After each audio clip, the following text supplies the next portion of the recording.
First, I suggest you lay your new wire set out on the floor or the workbench. This will help you match your old ones up to the new ones so you get the right length wire in the right spot. On most cars, you'll notice one wire that's quite short and a little different from all the rest. That's the coil wire. Set that one aside for now. I like to install it last. And one last point before starting.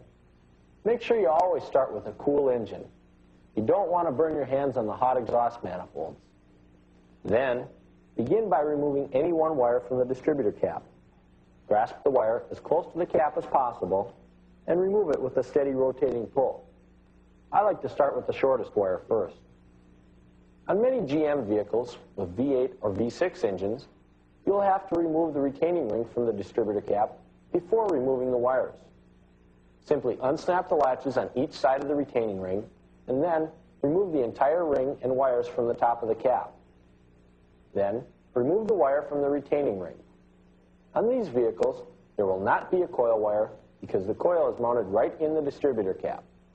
Then, continue following the wire on its way to the spark plug, noting its routed path. Remove it from any clips or retaining brackets on the way. When you get to the spark plug, grasp the boot firmly as near the spark plug as possible and remove it with a steady rotating pull. Whichever wire you decide to replace first, make sure you only remove one of them at a time. That way you'll get the right wire back in the right place when reinstalling the new ones. Match the old wire up to the new one to make sure you have the right length. Before installing the new wires, I suggest putting a small dab of dielectric tune-up grease in each boot end.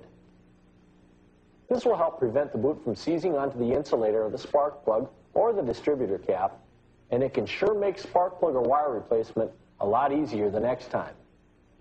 Then, install the distributor end of the wire back onto the terminal of the distributor cap and push it firmly in place. It'll usually snap when down in place.